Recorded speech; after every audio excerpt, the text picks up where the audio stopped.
जय श्री राम। अक्सर आपने देखा होगा कुछ लोगों को जो अचानक बहुत धनवान हो जाते हैं, बहुत ऐश्वर्यवान हो जाते हैं। किसी भी छोटे मोटे काम में वो हाथ आजमाते हैं तो उनकी किस्मत ऐसी पलटी मारती है कि उनके ऊपर धन और ऐश्वर्य की बरसात होने लगती है।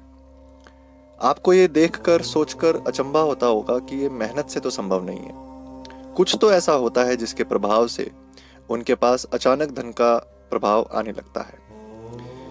ये जो वीडियो है, इस वीडियो के माध्यम से आपको पता चलेगा कि इस तरह की दिव्य शक्तियों के बारे में अक्सर लोग अनजान होते हैं, परंतु ये सत्य है कि कोई ना कोई एक ऐसी दिव्य शक्ति को वो यथावत सिद्ध कर लेते हैं जिससे उनके जीवन में वो चमत्कार होने लगता है जो स्वप्न की कल्पना की तरह लगता है।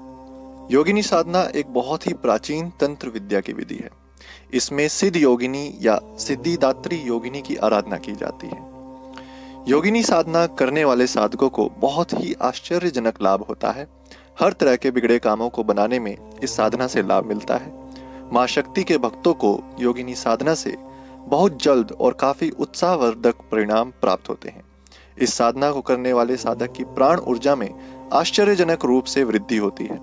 माँ की कृपा से भक्त के जीवन की सारी मुश्किलें हल हो जाती हैं और उसके घर में सुख और समृद्धि का आगमन हो जाता है। जब भाग्यवश काफी प्रयासों के बाद भी कोई काम नहीं बन रहा है या प्रबल शत्रुओं के वश में होकर जीवन की आशा छोड़ दी हो, तो इस साधना से इन सभी कष्टों से सहज ही मुक्ति पाई जा सकती है। इस साधना के द्वारा वास्तु दोष, पितृदोष, कालसर्प दोष और कुंडलिनी के अन्य सभी दोष बड़ी ही आसानी से दूर हो जाते हैं। इनके अलावा दिव्य दृष्टि, जैसे कि भूत भविष्य या वर्तमान जान लेना, इस जैसी ना जाने कितनी ही सिद्धियां बहुत ही आसानी से साधक के पास स्वतः ही आ जाती हैं। परंतु इन सिद्धियों को भूलकर भी दुरुपयोग नहीं करना चाहिए, अन्यथा अनिष्ट होने की आशंका रहती है। नवरात्रि के 9 दिनों में दुर्गा जी के 9 स्वरूपों को पूजा जाता है, लेकिन इसके अलावा कई तांत्रिक इस दौरान तांत्रिक सिद्धियां भी प्राप्त करने के लिए साधना करते हैं। वहीं कुछ अन्य लोग विशेष सिद्धियां पाने के लिए नवरात्रि के पवित्र दिनों में योगिनियों की साधना करते हैं।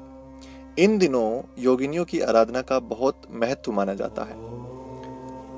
ऐसा कहा जाता है कि नवरात्रि के दिनों में सभी 64 योगिनियां चैतन्य अवस्था में रहती हैं। इन सभी योगिनियों को माँ काली का अवतार माना जाता है और इस सभी को आदि शक्ति भी कहते हैं। माँ काली के घोर नामक दैत्य का वध करने के लिए इन सभी रूपों ने अवतार लिए थे। इसके अलावा यह भी कहा जाता है कि ये सभी योगिनियां माता पार्वती की सखियां हैं। 64 योगिनियों को लेकर कुछ लोगों का मानना है कि योगिनियों का संबंध काली के कुल से है, यानी जिसे हम काली कुल कहते हैं, और ये सभी तंत्र और योग विद्या से घनिष्ठ संबंध रखती हैं। इसीलिए इनकी साधना जो है ज्यादातर तांत्रिक लोग करते हैं। अब ये भी कहते हैं कि ये सभी योगिनियां अलौकिक शक्तियों से संपन्न हैं। इंद्रजाल जैसी महान साधनाएं, महान उपाय 64 योगिनियों के आगे बहुत छोटी हैं। जादू, वशीकरण, मारण, स्तंभन या जितने भी षटकर्म आदि हैं, इन्हीं की कृपा से सफल हो पाते हैं। वहीं दूसरी तरफ इन 64 देवियों में से 10 महाविद्याएं और सिद्ध विद्याओं की भी गणना की जाती है। ये सभी की सभी आद्य शक्ति माँ काली के ही भिन्न भिन्न अवतारी अंश हैं। जिस योगिनी को आपको सिद्ध करना है, उसके मंत्र की कम से कम 1 माला या फिर 11 माला का जप करें। 11 माला का करोगे तो ज्यादा सफलता और ज्यादा सिद्धियां या फिर कहो कि ज्यादा लाभ प्राप्त होता है।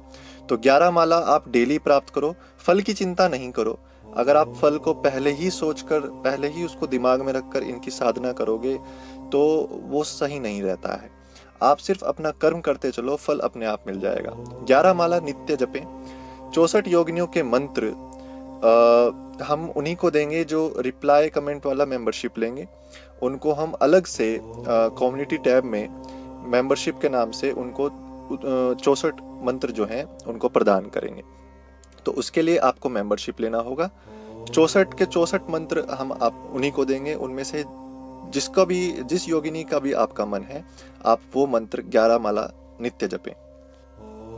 इस साधना का विधि विधान क्या है वो सुनिए कि साधना जो है सोमवार रात्रि में या फिर अमावस्या या पूर्णिमा के दिन दिन मतलब रात्रि में इसको संपन्न करना होता है। अमावस्या की रात में कर सकते हैं, पूर्णिमा की रात्रि कर सकते हैं या फिर सोमवार की रात्रि में कर सकते हैं। साधना के शुरुआत में गणेश मंत्र और उसके बाद गुरु मंत्र का जाप करना होगा।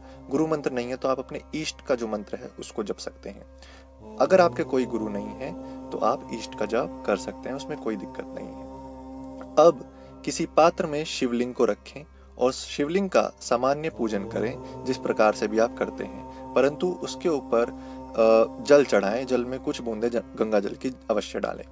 एक सफेद रंग का पुष्प अपने पास रखें, उसमें आप मनोकामना बोलकर उस पर फूंक मार के उसे वहीं रख दें। जब पूजा आप करोगे शिवलिंग की तो उसको शिवलिंग के ऊपर अर्पित करना है। 64 योगिनी मंत्र, जोन सी भी योगिनी आपको पसंद है, चाहे वो मधुमती है या फिर पद्मिनी है, रति सुंदरी है, कामेश्वरी है, कनकवती, जोन सा भी मंत्र आपको 64 योगिनी में से किसी भी एक योगिनी का पढ़ना है, उसका या तो एक माला या फिर 11 माला, 11 माला का हमने आपको बता ही दिया है लाभ, तो वो जरूर पढ़ना है, उसका उच्चारण करना है पूजा संपन्न होने के बाद। जब आपकी योगिनी मंत्र की माला हो जाए तब एक माला ओम नमः शिवाय इसका जरूर बोलें।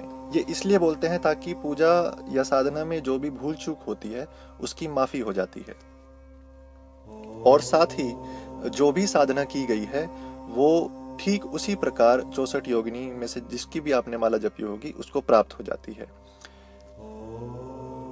किसी भी प्रकार की कोई मनोकामना है उसको पूरा करने के लिए इससे बढ़िया उपाय कोई नहीं हो सकता। ये विधान कलयुग में शीघ्र फलप्रद है।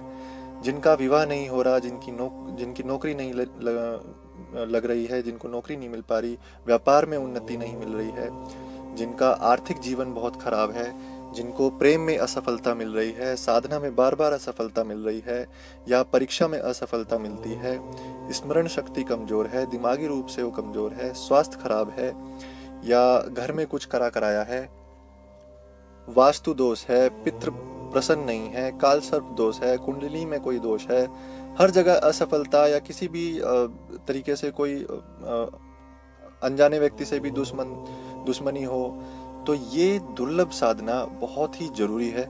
इससे सभी प्रकार के लाभ प्राप्त किए जा सकते हैं। योगिनियों से कोई भी कार्य शीघ्र संपन्न करवाया जा सकता है। इस साधना को आपने या तो सोमवार की रात्रि में, अमावस्या की रात्रि में या फिर पूर्णिमा की रात्रि में ही आरंभ करना है, इस बात का ध्यान रहे।